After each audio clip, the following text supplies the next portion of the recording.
नांदेड वाघाळा शहर महानगरपालिकेच्या सार्वत्रिक निवडणुकीच्या शेवटच्या टप्प्यामध्ये आपण आलेलो आहोत। आपल्या सर्वांना मी या व्हिडिओच्या माध्यमातून विनंती करण्याकरता आज आपल्यासमोर आलेलो आहे। भाजपच्या सर्व उमेदवारांना आपण आशीर्वाद द्यावे आणि ही महानगरपालिका आपल्याला भाजपच्या ताब्यामध्ये देऊन शहराचा सर्वांगीण विकास करण्याकरता आपला आशीर्वाद, आपलं मतदान स्वरूपी आशीर्वाद भाजपच्या सर्व उमेदवारांना मिळावा अशी आग्रहाची विनंती करण्याकरता मी आपल्यासमोर आलेलो आहे। नांदेड शहर हे केवळ आपल्या वास्तव्याचं शहर एवढ्यापुरती मर्यादित नाही। आपल्या सर्वांच्या आठवणी, आपल्या सर्वांचे पूर्वज, आपल्या सर्वांचं वास्तव्य, आपल्या सर्वांच्या जुन्या आठवणी अशी निगडीत आहे। नांदेड आगामी काळातलं सुंदर नांदेड हे आपलं दिव्य स्वप्न आहे।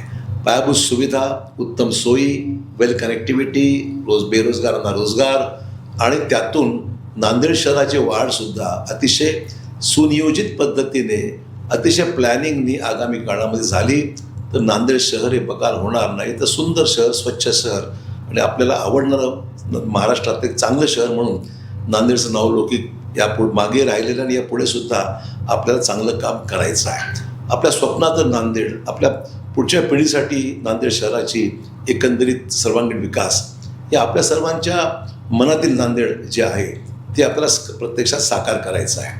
आणि म्हणून आमचा जाहीरनामा जर आपण जर पाहिलं तर आगामी स्वप्नांची पूर्तता करण्याकरता काय काय करण्याची आवश्यकता आहे याचा लेखाजोखा हा थोडक्यामध्ये आपल्यासमोर आम्ही ठेवलेला आहे। तसंच मागील काळामध्ये मी जी कामं जिल्ह्यातला लोकप्रतिनिधी या नात्याने मी जी कामं केली ती सुद्धा आपल्या समोर आहे आणि त्याच्यापेक्षा वेगवान पद्धतीने आपल्याला समोर जायचं आहे। त्यामुळे मतदार बंधू आणि भगिनींनो, हे केवळ स्वप्नच नाही तर प्रत्यक्षात साकार करण्याकरता बहुमताची आवश्यकता आहे। कृपया मताचं विभाजन टाळा, आमची इच्छा एवढीच आहे। लोकशाही मार्गाने मतदान झालं पाहिजे।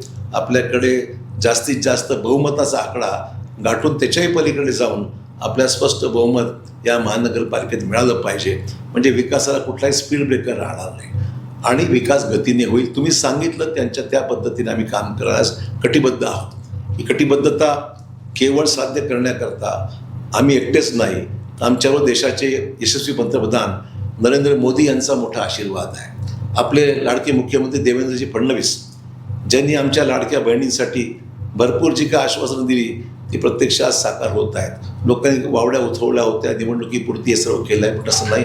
आजही आमच्या लाडक्या बहिणी अर्थात ज्या महिलांना आर्थिक मदतीची गरज आहे त्यांना विनाविलंब प्रत्येक महिन्याला आर्थिक सहाय्य मिळत आहे। तरुणांसाठी रोजगार देण्यासंदर्भामध्ये अनेक महत्त्वाचे निर्णय होत आहेत। नांदेडमध्ये आपण नवीन MIDCचा विस्तार करून त्या ठिकाणी अधिक मोठे उद्योग आणून बेरोजगारांचा प्रश्न हा आपल्याला सोडवायचा, नांदेडमध्ये रोजगार उपलब्ध करून द्यायचा आहे। नांदेडची विमानसेवा मोठ्या प्रमाणात सुरू झालेली आहे। नांदेडमध्ये आपण पाहतोय की नॅशनल हायवे, स्टेट हायवेजनी कनेक्ट झालेला आहे। रेल्वे सेवा आपली वंदे भारतपासून अनेक नवीन कनेक्टिव्हिटी त्या ठिकाणी सुरू झाली आहे। त्यामुळे पायाभूत सुविधा उपलब्ध झालेल्या आहेत। कॅन्सर हॉस्पिटलची या ठिकाणी उभारणी आता लवकर सुरू होत आहे। सिव्हिल हॉस्पिटलला 500 बेड सिव्हिल हॉस्पिटल नांदेड नव्याने पुनश्च बांधण्यात येत आहेत। नांदेडच्या शहरातील अनेक महत्त्वाच्या सुविधा आपल्याला याच्या पुढे आणायचं आहे। ट्रॅफिकची समस्या सोडवायची आहे। नागरीकरण आणि लोकांचे जे खरे प्रश्न आहेत इनाम जमिनीचे ते सुद्धा बावनकुळेचे आपले मंत्री आहेत, मुख्यमंत्री फडणवीस साहेबांनी प्रश्न मार्गी लावलेला आहे आणि इनाम जमीनसुद्धा